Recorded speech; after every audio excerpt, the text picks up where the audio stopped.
ne cesserai pas de t'adorer. Je ne cesserai pas de t'adorer. Tant que tu donnes un chant, je te donne mes louanges. Je promets à chaque instant de te chanter avec les anges. Tant qu'il y aura la vie dans ce corps mortel que tu contrôles, je ne cesserai pas de t'adorer. Seigneur, nous te disons merci, Yahweh, ce matin. Sois béni, sois élevé, éternel. Personne n'est comparable à toi, Jésus. Toi qui prends de nulle part, éternel, et tu élèves. À qui pourrons-nous te comparer, tendre Père? Ce matin, reçois les adorations de nos cœurs. Reçois les adorations de chacun de tes enfants, éternel Dieu des armées. Et nous venons recommander ces moments entre tes mains, éternelles. Nous voulons que tu sois le seul maître dans ces moments. Nous voulons que tu sois élevé, éternel, ce matin pendant ces moments. Seul toi, éternel, puisse être, éternel Dieu de gloire au-dessus de toutes choses. Yahweh, que moi je puisse disparaître ce matin.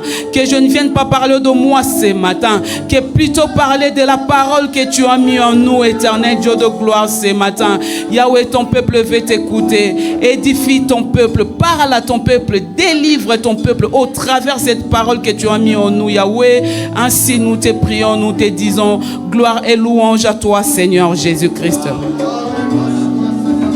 Si nous pouvons acclamer très très fort le Seigneur. Acclamons le roi des rois, le Seigneur des seigneurs. C'est lui qui prend de nulle part. C'est lui qui élève. C'est lui qui bénit. C'est lui qui garde. C'est lui qui sauve.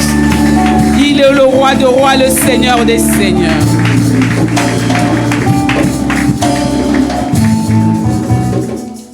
Nous pouvons nous asseoir.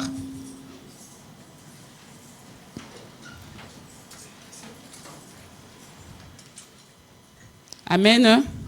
Est-ce que quelqu'un est dans la joie ce matin? Est-ce que quelqu'un est dans la joie ce matin? Manifeste ta joie. Alléluia. Il est Dieu. Bien-aimé dans le Seigneur, peu importe ce qui peut se dire dernièrement, peu importe le commentaire de ce monde, nous devons savoir une chose, le retour de Christ est imminent. Le retour de Christ est vraiment réel. Amen. Quel que soit ce qu'ils peuvent se dire, les gens peuvent se dire, depuis que la Bible a écrit que le Seigneur va revenir, nous attendons, le Seigneur ne vient toujours pas. Ce matin, moi, je viens t'affirmer pour te dire que le retour du Seigneur Jésus-Christ est vraiment imminent. Ce n'est plus loin. Quand tu regardes tout ce qui se passe dans le monde, si tu es un lecteur de la Bible, tu comprendras que vraiment le retour de Christ n'est plus loin. Amen. Alors, ce matin, le Seigneur veut que nous puissions partager ensemble un thème. Nous allons parler ce matin de comment attendre le retour de Christ. Ou encore, comment attendre le retour de Christ avec foi. Amen. Et de cela, nous allons partager 4 points. Nous allons partager 4 points que le Seigneur a mis en nous ce matin pour que nous puissions comprendre comment nous devons attendre le retour du Seigneur Jésus-Christ. Attends que les enfants de Dieu, ceux-là qui disent des chrétiens qui s'appellent des chrétiens, ceux-là qui se disent que nous sommes les enfants de Dieu, nous devons comprendre et être prêts parce que la Bible, dans les livres d'Éphésiens, nous dit « Rachetez les temps car les jours sont mauvais ». Et moi, je vais marteler là-dessus en disant « Rachetons les temps car les jours sont très, très mauvais ». Amen. Comment attendre le retour de Christ avec foi ou comment attendre le retour de Christ? Nous allons lire dans les livres de Matthieu 4, verset 7. Verset 17 plutôt. Matthieu 4, verset 17. Et si nous pouvons nous lever pour honorer la parole de Dieu. Matthieu 4, 17, je lis au nom de Jésus-Christ. Dès ce moment, Jésus commença à prêcher et à dire « Répentez-vous, car le royaume des cieux est proche. Amen. Nous pouvons nous asseoir. Dès ce moment, Jésus commença à prêcher et à dire, repentez-vous car le royaume des cieux est proche. Ce n'est pas ma parole, c'est la parole de Dieu. Notre premier point, c'est la repentance. Comment attendre Christ ou attendre le retour de Christ avec foi ou comment attendre le retour de Christ? Notre premier point, nous le tirons dans le livre de Matthieu 4, verset 17. La repentance. Bien-aimés, lorsqu'on nous parle de la repentance, ça veut dire qu'on nous parle de la vraie repentance. Donc, cela veut dire qu'on se renonce à soi. Ton ancien toi est passé. Tu deviens une nouvelle personne pour plaire à Dieu. Amen. C'est-à-dire tout ce dont tu faisais dans la vie avant que tu sois ou avant que tu te repentes, ces choses-là doivent rester derrière toi et toi, tu dois maintenant te repentir, devenir une nouvelle personne, une nouvelle créature pour la gloire du Seigneur. Dans les livres des Actes 3, 19, qu'est-ce que la Bible nous dit? Notre lectrice, si on peut lui donner le micro, s'il vous plaît, les protocoles. Actes 3, verset 19, qu'est-ce que la parole de Dieu nous dit? Acte 3, 19, repentez-vous donc et convertissez-vous pour que vos péchés soient effacés. On reste là. La parole de Dieu nous dit, repentez-vous et convertissez-vous pour que vos péchés soient effacés.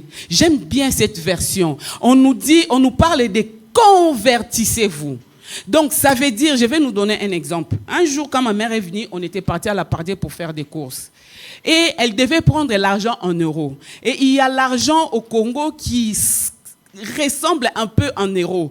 Et elle avait pris cet argent du franc congolais, elle a mis dans son sac. Quand on est arrivé à la Pardier pour sortir son argent payé, elle a sorti, c'était le franc congolais. Donc du coup, elle était bloquée. Elle ne pouvait pas acheter dont elle avait besoin parce qu'elle n'avait pas converti son franc congolais en euros.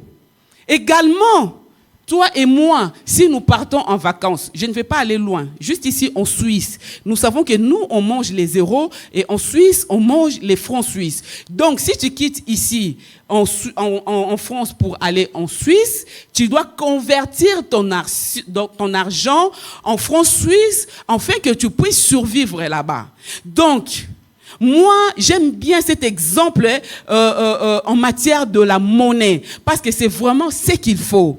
La Bible nous dit, repentez-vous. La Bible ne s'arrête pas là. La Bible nous dit, convertissez-vous. Ça veut dire quoi? C'est-à-dire que, en d'autres termes, ça veut dire, le moi que j'étais, quand moi j'étais païen, le moi que j'avais quand j'étais dans le monde, c'est le moi que je vais convertir pour plaire à Dieu. Amen.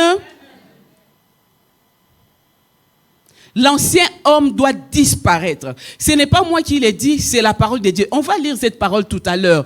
Convertissez-vous. Ça veut dire que les Misenga qui étaient dans le monde, les Misenga qui faisaient parler ses parents, qui faisaient parler ses amis en mal, quand tu viens en Christ, tu te proclames en tant qu'un enfant de Dieu et que tu te dis, je suis devenue chrétienne et la Bible dit que tu es devenu l'enfant de Dieu.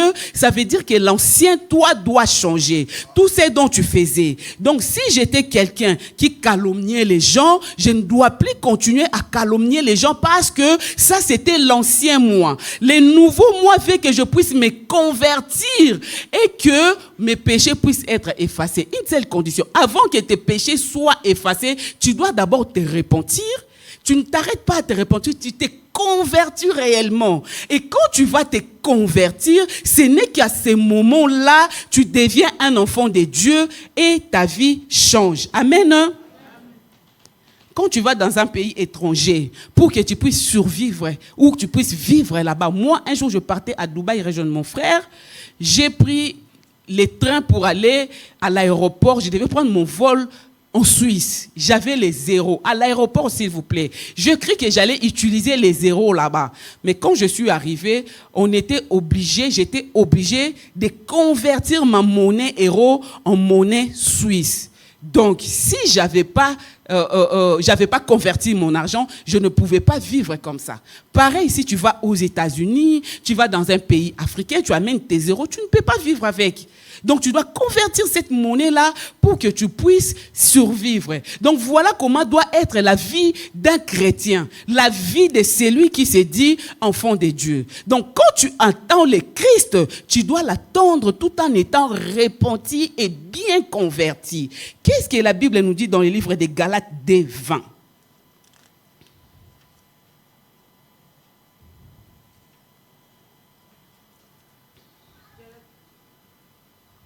Devint, j'ai été crucifié avec Christ. J'ai été crucifié avec Christ. Et si je vis, ce n'est plus moi qui vis. Si je vis, ce n'est plus moi qui vis. C'est Christ qui vit en moi. On s'arrête là, ma sœur. On s'arrête d'abord là. J'ai été crucifié. Ça veut dire que, vous savez, quand on va, on est baptisé, on meurt avec le Christ quand on rentre dans l'eau et quand on ressort une nouvelle personne, une nouvelle créature. On ressort maintenant une nouvelle personne qui a été crucifiée avec Christ. Ça veut dire que tous mes péchés ont été crucifiés avec Christ. Et maintenant, si moi je vis, ce n'est plus moi qui vis, mais c'est Christ qui vit en moi. Et ensuite, si je vis maintenant dans la chair, je vis dans la foi au Fils de Dieu qui m'a aimé et qui s'est livré lui-même pour moi. Le Christ s'est livré pour toi et moi, pour qu'enfin nous puissions être les enfants de Dieu bien-aimés. On ne peut pas s'autoproclamer les enfants de Dieu sans pour autant être convertis réellement. La parole de Dieu nous dit, si je vis, ce n'est plus moi qui vis, mais c'est Christ qui vit à moi. Je suis désolé, on lira beaucoup de versets pour qu'on puisse comprendre qu'est-ce que la parole de Dieu veut nous dire réellement par rapport à la repentance. Dans le livre de 2 Corinthiens 5:17, la parole de Dieu nous dit quoi?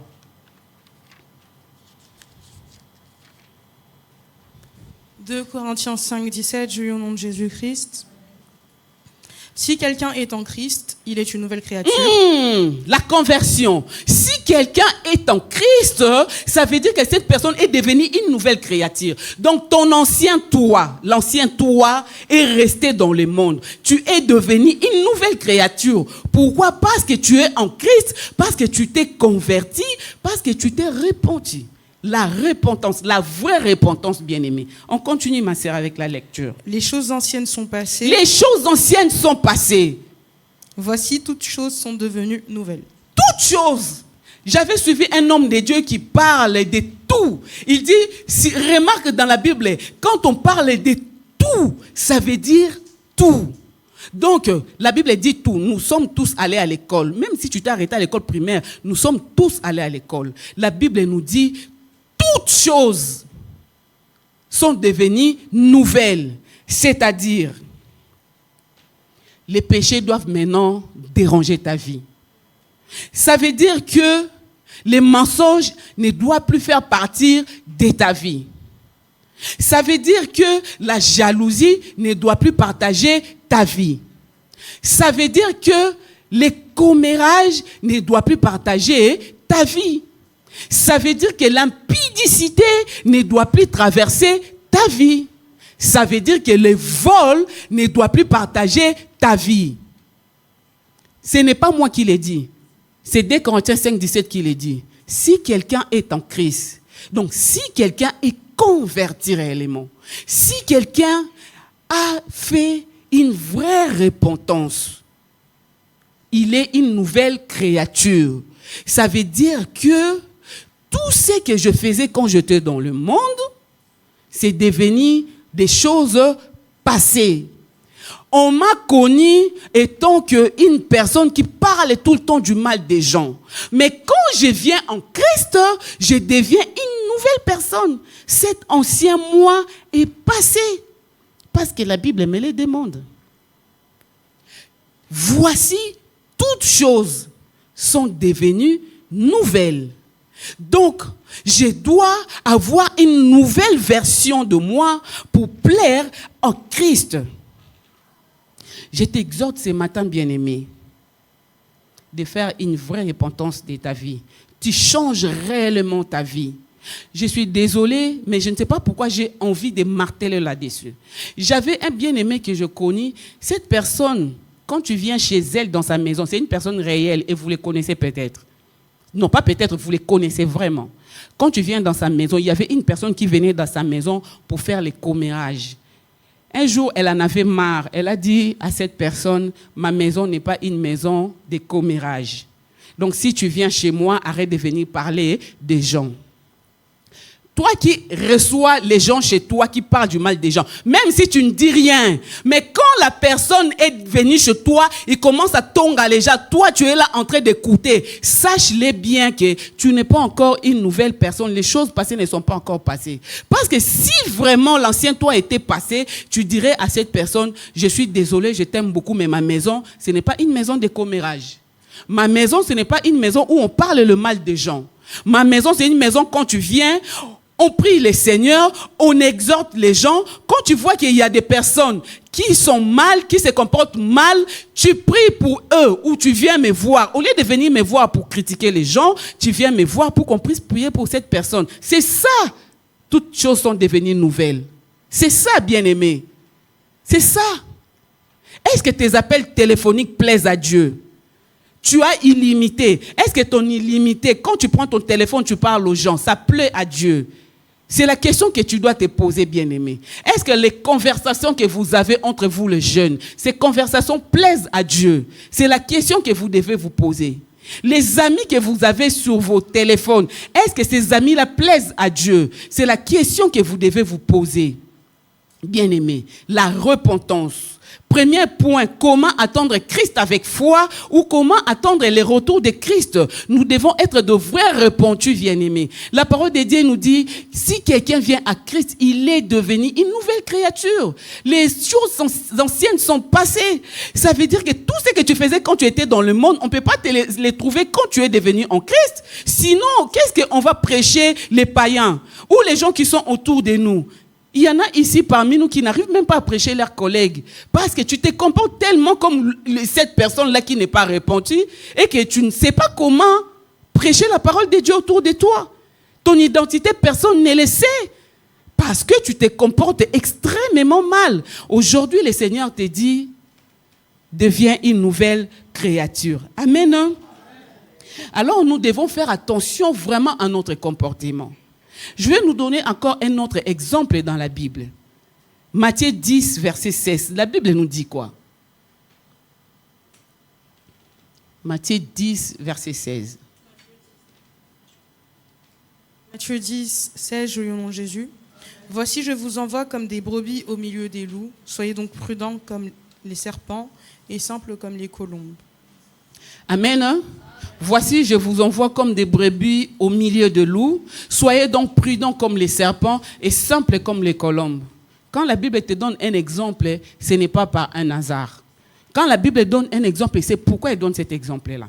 Je vais juste te donner un exemple vite fait des serpents et on va plus marteler sur la colombe. Les serpents, c'est un animal qui est très prudent. Et je ne sais pas si je n'ai pas bien fait mes recherches, mais je crois que j'ai bien fait mes recherches. Les serpents, ils ne se promènent pas en vain. Si le serpent, il quitte un lieu A pour aller au point B, c'est qu'il a trouvé une proie. Donc, il se déplace pour aller attraper sa proie. Point. Donc, on saute. Mais, simple comme le colombe. J'aime la version qui dit « pur comme les colombes ». Moi, j'aime cette version-là. Je l'ai cherchée. Je n'avais pas cette version-là, second 21 dans ma Bible, mais je crois que j'avais lu ça. Soyez donc prudents comme les serpents et purs comme les colombes. Pourquoi la Bible nous dit d'être purs comme les colombes? Bien aimés, nous connaissons tous que la colombe, c'est un oiseau qui est tout blanc. Il n'a aucune tache sur elle. Aucune tache sur elle. Va faire tes recherches, tu verras. Vous savez pourquoi? Parce que la colombe, à l'intérieur d'elle, elle sécrète une graisse qui fait que ça puisse laver son corps, ses plumes et tout, et qu'elle reste toujours pure. Voilà pourquoi la Bible nous dit de rester pur comme les colombes. Toi, chrétien, tu dois être pur comme une colombe. Pourquoi? Parce qu'à l'intérieur de toi doit ressembler au Seigneur. L'intérieur de toi doit sécréter des choses qui donnent la foi, qui donnent la paix, la tranquillité, et non les choses qui sortent pour détruire les autres. Amen. Hein? purs comme des colombes. Purs comme des colombes. Et tant que les enfants de Dieu, nous devons avoir l'intérieur qui donne la gloire de Dieu. Amen. Nous devons sortir des choses parce qu'il y a des chrétiens. Quand elle te parle ou il te parle, tu te poses la question, mais cette réponse-là, c'est vraiment une chrétienne qui me l'a donnée ou pas? Il y a des chrétiens, quand ils parlent, quand ils se comportent, quand on le voit, on ne sait pas faire la différence entre chrétien et un païen là-dedans. On ne sait pas faire cette différence-là. Et aujourd'hui, la parole de Dieu t'exhorte à être simple comme les colombes, à sécréter des choses à l'intérieur de toi qui vont faire de telle sorte que quand on te voit, on voit la gloire de Dieu. Quand on voit vraiment que tu as changé la vie. Quand on te voit, on voit vraiment que tu es une nouvelle personne. Et que les choses anciennes sont passées, bien-aimés. Même ton habillement doit pleurer au Seigneur. Même ton habillement doit faire la gloire de Dieu, bien-aimé. Vous jeunes, vous pensez que tout vous est permis? Est-ce que vous pouvez vous habiller comme vous voulez, venir à l'église en décolleté plongeant? Est-ce que ça donne la gloire de Dieu? C'est juste une question.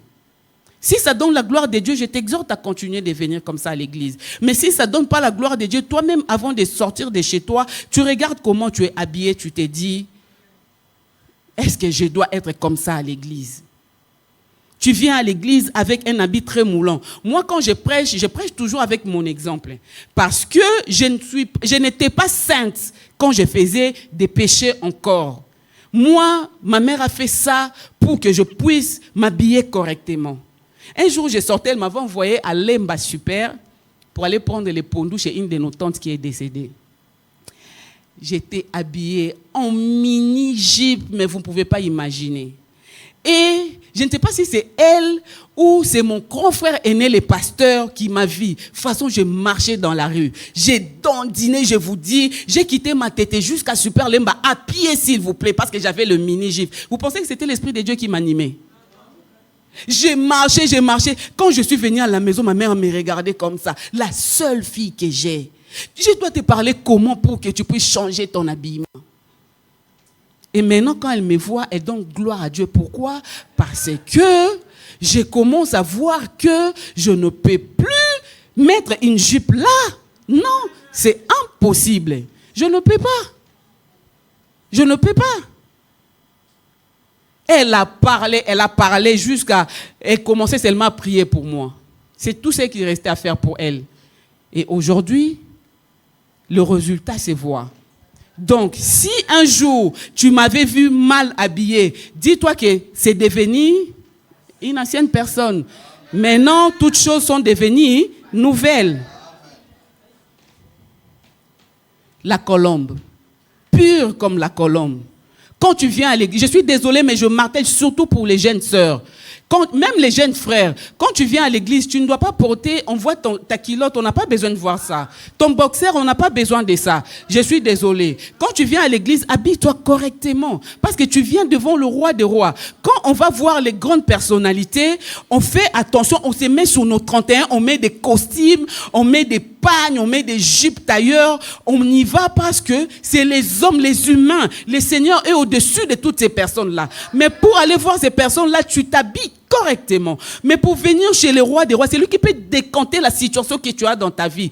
Toi, tu t'habilles comme si tu allais dans une boîte de nuit. Quelle est la différence entre toi et les sœurs qui sont encore dans le monde? Quand tu vas aller les prêcher la parole de Dieu avec tes décolletés jusque-là, qu'est-ce que tu vas faire? Moi j'aime trop les décolletés. Hein. Je venais à l'église, les boutons ici ouverts ici.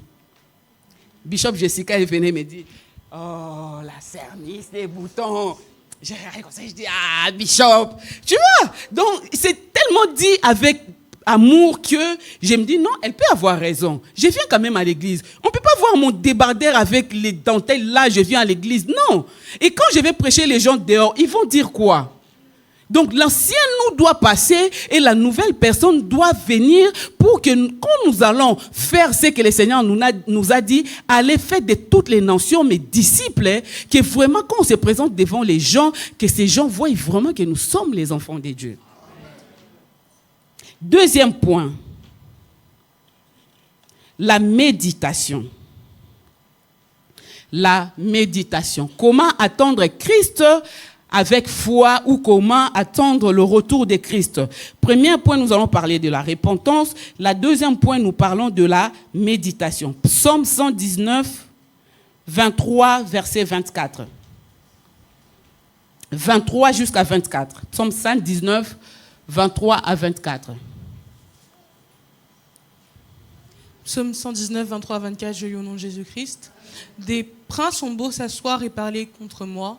Ton serviteur médite tes statuts. Tes préceptes font mes délices. Ce sont mes conseillers. Amen. S'il vous plaît, médias, vous pouvez nous retourner encore au verset 23. Des princes ont beau s'asseoir et parler contre moi. Ton serviteur médite tes statuts. Donc, ton serviteur, toi qui es serviteur de Dieu, toi qui es enfant de Dieu, tu médites ses statuts, donc tu médites sa parole. Verset 24 nous dit quoi? Tes préceptes font mes délices, ce sont mes conseillers. Moi, des fois, quand il y a des mots comme ça jolis, je cours vite dans les dictionnaires pour aller voir qu'est-ce que cela veut dire. Je suis allé voir dans les dictionnaires français tes préceptes. On m'a dit que les préceptes, les synonymes des préceptes, c'est commandements, c'est lois, c'est principes, etc., etc. Je suis allé voir encore les délices. Les délices, on m'a dit, qui fait extrême plaisir, bonheur, joie, régal, ravissement, enchantement. Donc, la parole de Dieu, quand tu médites la parole de Dieu, toi, enfant de Dieu, on a dit la méditation. La méditation, avant que je puisse développer, la méditation nous aide, bien aimés, à grandir dans la foi. La méditation, quand tu connais la parole de Dieu, ça t'aide à grandir dans la foi, bien aimé. La méditation t'aide à grandir dans la foi. Si tu connais la parole de Dieu, tu connaîtras qu'est-ce que le Seigneur veut que tu fasses. Tu connaîtras ses préceptes et donc ses commandements. On nous a dit préceptes en d'autres termes, mais c'est commandements. Donc, si tu médites la parole de Dieu et que à chaque fois tu cherches à avoir la connaissance dans la parole de Dieu, sache-le bien, tu seras bien assis dans la parole. Il y aura des choses que tu n'auras même plus besoin de faire. Seulement parce que tu connais la parole de Dieu, tu sais que la parole de Dieu t'interdit à faire telle ou telle chose. La parole de Dieu t'interdit à te comporter telle ou telle façon. Donc, les délices, ce sont mes conseillers. Ça veut dire que la parole de Dieu, c'est extrême plaisir qui conseille ma vie, en fait. Qui conseille ma vie, qui m'aide à bien me comporter, qui m'aide à savoir qu'est-ce que le Seigneur veut que je fasse pour que je puisse le plaire. Parce que nous devons savoir que tout ce que nous faisons, c'est pour plaire à Dieu. Ce n'est pas pour plaire aux hommes. Aujourd'hui, si moi je fais les choses pour que les pasteurs qui sont là puissent dire que non, maman Miss, c'est vraiment... Non, là, je la récompense. Donc, je n'aurai pas la récompense de Dieu. Si je fais les choses pour que ma mère voie que moi, je suis vraiment converti, j'aurai que la récompense de ma mère qui ne signifie rien, mais la récompense du Seigneur, c'est ce qui prime par-dessus tout.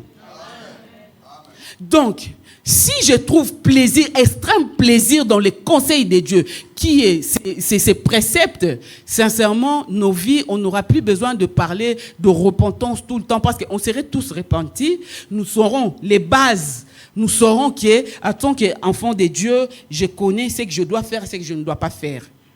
Et nos prières maintenant seraient que adoration, bien-aimée. Nos prières seraient que adoration, adoration, adoration. On n'aura pas besoin de demander pardon à chaque fois que nous venons prier le Seigneur. Parce que je sais que moi, je connais les bases, je connais les sous-bassements. Je connais qu'est-ce que la parole de Dieu demande à ce que je puisse faire. Et je me comporte correctement. Quand tu as la méditation et que tu médites la parole de Dieu, tes oreilles n'écouteront pas n'importe quoi. Je nous ai dit tantôt, la Bible dans Éphésiens nous dit rachetons les temps car les jours sont mauvais. Bien aimé, et réellement, les jours sont vraiment, vraiment très mauvais. Je vais nous donner un exemple. Je ne sais pas si vous avez entendu parler de ça. Une église qui est sortie du Corée là-bas, Shinchanju, machin de ces gens. Oui, ça s'appelle l'église ciel et terre, nouvelle ciel, nouvelle terre, quelque chose de ce genre. J'étais choquée quand j'ai vu cette personne-là. Et je remercie le Seigneur. Je crois que mon fils a déjà rencontré une de ces personnes-là, mais il les a échappées. Il a commencé déjà à prier avec cette fille-là, mais je ne sais pas comment le Seigneur a fait pour qu'il puisse détester de prier avec cette personne-là. Ces gens-là, ils marchent à la paradis, vous les verrez dès deux. À Charpennes aussi. Voilà, ces gens-là, elles vous parlent du Christ. Ils ne viennent pas vous dire, nous, on est les démons, on est ceci. Non, ils viennent, ils vous parlent. Ah, vous êtes chrétiens. Ils sont très gentils, trop gentils même, et très polis. Ils parlent très bien français. Ils viennent, ils te parlent, ils t'abordent. Bonjour, est-ce que vous êtes chrétien? Quand tu leur dis seulement tu es chrétien, c'est là où tu leur ouvres la porte. Oui, je suis chrétien. Tu pries où? Oui, moi je vais t'inviter. Je ne te dis pas de laisser ton église, mais je t'invite juste à venir dans mon église et tout. Allez sur Internet, allez voir les témoignages des gens qui sont sortis de là. Vous allez voir. Et surtout, vous, les jeunes qui avez besoin qu'on puisse vous écouter à chaque fois. Vous avez des problèmes. Vous avez des pasteurs que vous ne faites pas confiance. Vous avez les gens, les responsables que le Seigneur a vu devant vous que vous ne faites pas confiance. Vous allez donner vos oreilles aux amis, on ne sait pas, aux personnes que vous ne connaissez pas. Ces gens-là, ils vous parlent du Christ. C'est Jin Janju, là, les Coréens, là. Ils se proclament le Messie. Lui, il dit que non, il a rencontré Christ et il est en train de préparer une grande cité où il n'y aura que 144 000 personnes qui vont entrer. Mais il a une église de 300 000 personnes, je ne sais pas combien. Maintenant, dis-moi, vous êtes que 144 000 à entrer là-bas. Donc, toutes les personnes se battent pour qu'ils soient dans les 144 000. Et ils se battent comment? Donc, X dénonce Y pour qu'ils puissent avoir la place. Les enfants de Dieu, ils se disent. Donc, il y a des choses qui se passent là-bas. Quand tu es dedans, tu ne comprends pas. Voilà pourquoi, en tant qu'un enfant de Dieu, tu ne dois pas écouter tout et n'importe quoi. Vous savez, quand la Bible parle, la Bible nous dit, je nous ai dit, il ne faut pas écouter tout et n'importe quoi. La parole de Dieu nous dit, la foi vient de ce qu'on entend. Et ce qu'on entend vient de la parole de Dieu. Eh bien aimé, la Bible dit aussi, l'apostasie. Vous savez que l'apostasie existe. L'apostasie, c'est l'abandon de la foi. Moi, je ne dis pas... on nous lit dans 2 Thessaloniciens... Normalement, dans nos maisons, nous lisons 2 Thessaloniciens 2, 1 à 7. Mais ici, nous allons lire 2 Thessaloniciens 2, versets 3 et 4. Qu'est-ce que la parole de Dieu nous dit? 2 Thessaloniciens 2, 3 à 4, je lis au nom de Jésus-Christ. Que personne ne vous séduise d'aucune manière. Que personne ne nous séduise d'aucune manière. Stop, ma soeur. Que personne ne nous séduise d'aucune manière. Ça veut dire que ne donne pas ton oreille à tout et n'importe quoi. À tout et n'importe qui. Parce que tu risques d'être séduit. Si la parole de Dieu a prévu ces choses, ça veut dire qu'il y aurait des faux messies, comme le Jin Janju qui est sorti de l'autre côté du bout du monde, qui s'autoproclame Christ. Et toi et moi, en tant que les enfants de Dieu, nous savons que Christ n'est pas encore revenu. Mais lui, il s'autoproclame déjà Christ. Il est en train de créer une cité pour mettre les élus qui vont rester là, être sauvés à la fin du monde. On peut continuer la lecture, bien-aimés. Car il faut que l'apostasie soit arrivée auparavant et qu'on ait vu paraître l'homme du péché, le fils de la perdition. L'adversaire qui s'élève au-dessus de tout ce qu'on appelle Dieu ou de tout ce qu'on adore, jusqu'à s'asseoir dans le temple de Dieu, se proclamant lui-même Dieu. Jusqu'à s'asseoir dans les temples de Dieu, se proclamant lui-même Dieu. Parce que toi, tu donnes tes oreilles à tout et n'importe qui. Parce que tu es là quand les pasteurs nous prêchent de nous repentir, vous ne voulez pas. Vous voulez qu'on vous dise que non, tu vas te marier. On te donne les mariages aujourd'hui. Les Jésus-Christ revient demain. Tu vas faire quoi avec ces mariages-là? On te donne le travail aujourd'hui. Les Jésus-Christ revient après avoir signé ton CDI. Tu vas faire quoi avec les CDI? Le plus important, c'est déjà se repentir. Je ne dis pas qu'avoir cherché les CDI, c'est mauvais, hein, ou se marier, c'est mauvais. Je n'ai pas dit ça. J'ai dit que ça ne doit pas être notre priorité. Donc, nous ne devons pas écouter tout et n'importe quoi, parce que le séducteur est déjà là. Ne pensez pas que c'est les choses qu'on nous dit, c'est des choses qui vont arriver. C'est des choses qu'on est en train de vivre là, maintenant. Nous devons faire attention. Moi, mes oreilles, je les donne à personne. Je te rencontre dans la rue, tu es chrétienne? Oui, je suis chrétienne, bonjour et au revoir. Je ne te donne pas mes oreilles parce que la foi vient de ce qu'on entend. Et aussi la séduction vient aussi de ce qu'on entend. Donc, si tu donnes tes oreilles à tout et n'importe qui, sache que tu risques d'être perdu. Tu risques d'être perdu. On a beaucoup des enfants qui sont perdus parce qu'ils ont donné leurs oreilles à tout et n'importe quoi. On les a prêché des choses que tu ne peux même pas imaginer. Et aujourd'hui, ils ont abandonné la foi pour... Et Christ n'est plus notre Dieu. Ils font les choses qui attendent que les enfants de Dieu ne te trompent pas. Même si tu es né et grandi dans la parole de Dieu. Si les séducteurs, tu lui donnes ton oreille, sache-les bien qu'ils paient t'avoir. Ce n'est pas moi qui l'ai dit. L'apostasie est déjà là. Les gens commencent déjà à abandonner la foi. Amen. Hein? Voilà l'importance de la méditation de la parole de Dieu. Parce que quand tu médites la parole de Dieu, le Saint-Esprit t'aide, bien-aimé. Regarde toi-même, quand tu médites la parole de Dieu, tu lis un verset et toi-même tu commences à développer ça dans ta tête. Tu penses que c'est ton intelligence. Non, c'est le Saint-Esprit qui t'aide. On nous a dit de profiter pendant que le Saint-Esprit est là, pendant que le Seigneur est près de nous, bien-aimés. Profitons pendant qu'il est encore là et il est près de nous. Parce qu'il y aura un moment donné où on n'aura plus le Saint-Esprit. En tout cas, moi, je serai déjà parti. En tout cas, pour ceux qui vont rester, il y aura un moment où le Saint-Esprit ne sera plus là. Comment vas-tu faire, bien-aimé? Déjà, là même, avec le Saint-Esprit, on arrive des fois à tomber. Et mais sans le Saint-Esprit, ça sera comment? Pose-toi la question. Bien-aimé, ce monde et ces biens passeront. La parole de Dieu et le royaume des cieux, c'est la seule chose qui ne passera jamais. Alors, le choix est devant toi. Le Seigneur n'est pas dictateur. Notre Dieu, il n'est pas dictateur. Il te laisse juste le choix. Le Seigneur te laisse juste le choix. De faire le choix. Est-ce que tu choisis d'aller dans la perdition ou tu choisis de faire les choses bien, de te comporter comme il faut pour que quand il vienne, tu sois dans sa gloire. Le choix te revient. Le Seigneur ne viendra pas te donner des coups de fouet pour te dire « Suis-moi, suis-moi, suis-moi ». Il n'est pas comme ça, notre Dieu. Il est tellement doux, il est tellement bon, il est tellement merveilleux. Il ne viendra pas pour te forcer à le suivre. Il va juste t'exhorter. Si toi, tu attends qu'une voix vienne du ciel pour te dire « Suis-moi », tu attendras longtemps. Tous les serviteurs de Dieu qui passent ici, qui nous parlent de la repentance, qui nous parlent de la parole de Dieu, c'est ça, la voix de Dieu qui nous parle tous les jours. La Bible nous dit, Dieu parle, mais c'est nous. On ne fait pas attention, on n'est pas attentif à ce que le Seigneur nous dit. Aujourd'hui, demande au Seigneur, le Saint-Esprit, de t'aider à ce que tu puisses avoir l'oreille attentive pour que tu puisses écouter réellement la parole de Dieu. Amen. Notre troisième point, c'est la prière. Comment attendre Christ avec foi ou attendre le retour du Christ avec la prière.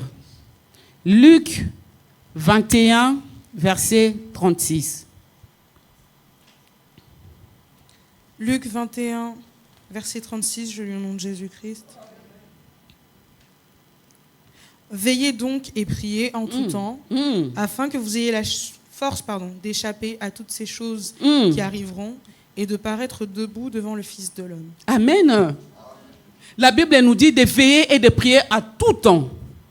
Veiller et prier en tout temps. Donc ça veut dire que ta vie à toi et à moi doit être une vie de prière. Donc partout où tu es, tu dois veiller et tu dois prier. Donc quand on dit veiller et prier, ça ne veut pas dire rester éveillé, donc ne pas dormir. Non, non, non, non. Ça veut dire que ta vie à toi, ta vie entière doit être une vie de prière, bien-aimé.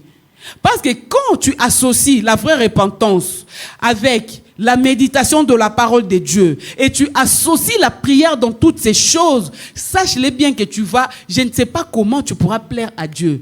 Je te dis la vérité, bien-aimé. Associe ces choses, réponds-toi réellement. Aie la vie de la méditation de la parole de Dieu. Et prie en tout temps comme la parole de Dieu nous dit. Tu verras que ta vie, il y aura des choses qui vont être simples dans la vie. Même quand les choses sont difficiles, pour toi, tu vas banaliser ces choses parce que tu sais que tu as un Dieu qui a des promesses pour toi dans sa parole. Il y a encore une autre chose que je voulais développer par rapport à la prière. Dans le livre d'Ésaïe 55, verset 1, la Bible nous dit quoi?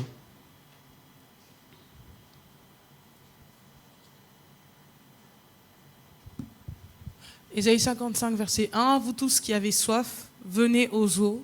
Même celui qui n'a pas d'argent, venez acheter et manger, venez acheter du vin et du lait sans argent, sans rien payer. Bien-aimé, j'aimerais développer autrement ces versets en fait.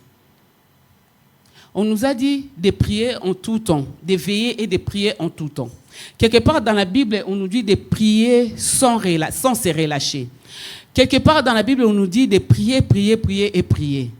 Donc, c'est une recommandation qu'on nous donne. Prier. On nous donne une recommandation de tout temps prier. Et là, la Bible nous dit, vous tous qui avez soif, venez aux eaux. Même celui qui n'a pas d'argent, venez. Achetez et mangez. Bon, toi, tu n'as pas l'argent. La Bible te dit, venez et achetez. Tu vas venir acheter comment et tu vas manger comment si tu n'as pas l'argent. Donc, ça veut dire qu'il y a une monnaie dans la Bible, bien-aimé. Il y a une monnaie dans la Bible. Et cette monnaie-là, c'est la prière. Et cette monnaie-là, c'est la prière, bien-aimé. Alors, il y a un prix à payer pour toute chose. Les prix que tu dois payer pour la délivrance de ta famille, ce n'est pas les mêmes prix que tu vas payer pour, par exemple, acheter une voiture. Les prix que tu vas payer pour chercher le royaume des cieux, ce n'est pas les prix que tu vas payer pour trouver un CDI. Ça veut dire que quand la Bible nous dit « Venez, vous qui avez soif, venez aux eaux, même celui qui n'a pas d'argent, venez acheter et manger, venez acheter du vin et de lait, sans argent, sans rien payer. » Mets tes genoux par terre, va prier le Seigneur, va payer les prix. Avec la monnaie de la prière de la Bible qui est l'argent, tu mets tes genoux par terre, tu pries les Seigneurs, tu payes les prix comme il le faut, bien-aimé. Tu verras les choses changer dans ta vie. Tu n'auras plus une personne qui sera là pour te plaindre tout le temps. Des fois, on accuse les hommes de Dieu qui n'y sont pour rien. Les hommes de Dieu ont aussi leurs problèmes, bien-aimés. Les problèmes que tu as, la gravité, la grandeur des problèmes que tu as. Est-ce que, sincèrement, tu ne peux pas te dire, je mets un frein dans ma vie, je vais payer les prix, parce que je n'ai pas l'argent pour payer, mais j'ai ma parole, j'ai mes genoux, j'ai mon torse que je peux mettre sur le sol pour invoquer le Seigneur. C'est lui qui m'a dit, venez acheter sans argent. Venez boire sans argent. Il y a un prix à payer pour toute chose, bien-aimée. Les prix que Esther a payé pour sauver un peuple, ce n'est pas le même prix que Anne a payé pour avoir un enfant. On est tous des lecteurs de la Bible. Les prix que Daniel a payé pour sauver tout un peuple, ce n'est pas le prix que Moïse a payé. Donc ça veut dire que chaque chose a la dimension de la prière. Toi, augmente seulement la dimension de ta prière. La dernière fois, on était en train de discuter à la maison, en famille, mes enfants, ma mère et tout, on parlait avec mon frère qui a prêché le dimanche dernier, on parlait de la prière. Il y avait d'autres qui disaient, chacun avait sa façon de la prière. Chacun avait sa vision de la prière. Donc, qu'est-ce que toi tu penses de la prière? Qu'est-ce que toi tu dis de la prière? Tu as des problèmes qui te dérangent ta vie, mais tu ne veux pas prier. Tu te réveilles le matin, merci Seigneur parce que tu m'as donné la vie, amen, amen, tu sors. Tu penses que ça va te délivrer ta vie? Tu cherches le travail. Tu te lèves le matin, Seigneur, je te dis merci, amen. Tu pars, tu penses que ça va changer ta vie. Il y a des choses que tu dois changer quand on entre dans des prières. La parole de Dieu nous dit, il y a des démons, il y a des délivrances, il faut jeûner et prier pour que ces choses-là puissent partir.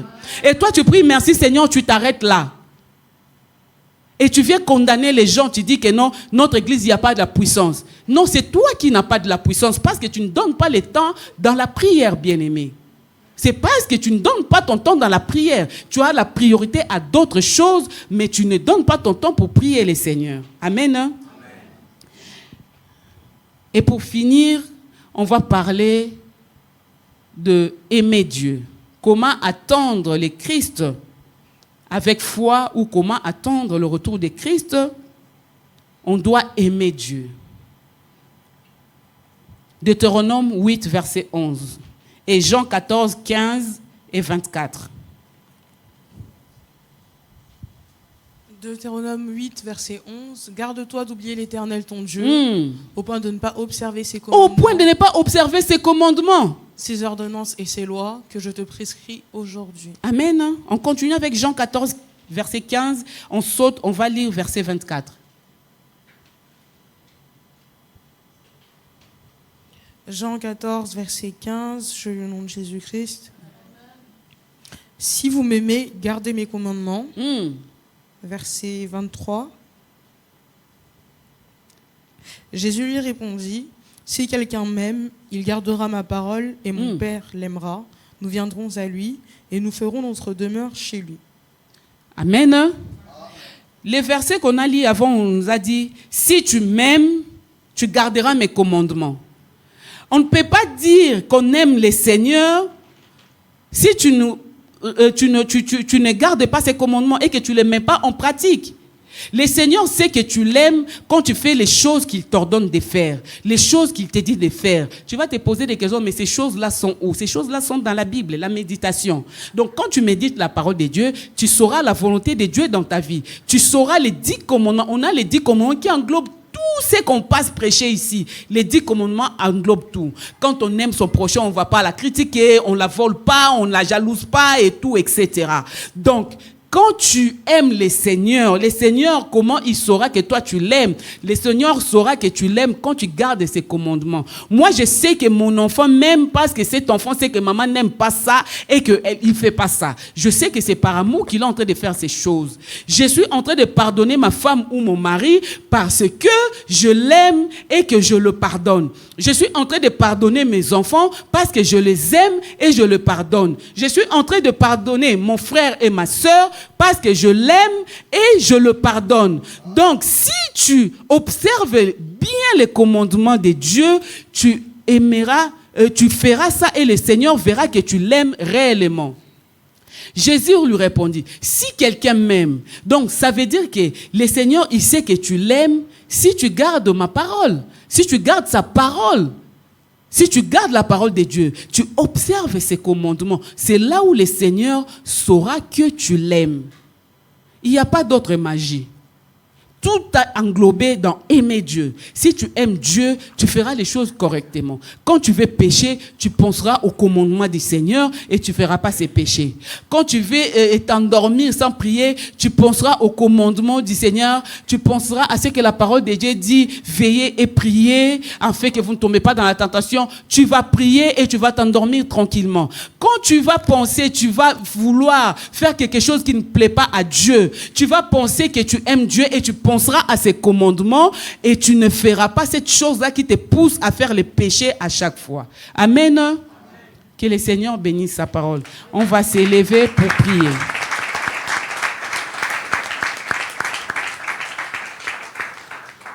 Tu vas t'élever là où tu es. Tu vas demander au Seigneur. Tu as dit, Seigneur, ce matin, j'aimerais que tu puisses te souvenir de moi, que tu puisses soutenir mon cœur. Ce matin, Seigneur Jésus, je demande d'abord pardon, que tu me pardonnes et je viens répandre mon cœur devant toi. Je veux que tu m'aides à faire la vraie repentance aujourd'hui, à t'aimer, à aimer ta parole, à aimer la méditation, à aimer la prière pour que ma vie change. Élève ta voix, commence à prier le Seigneur.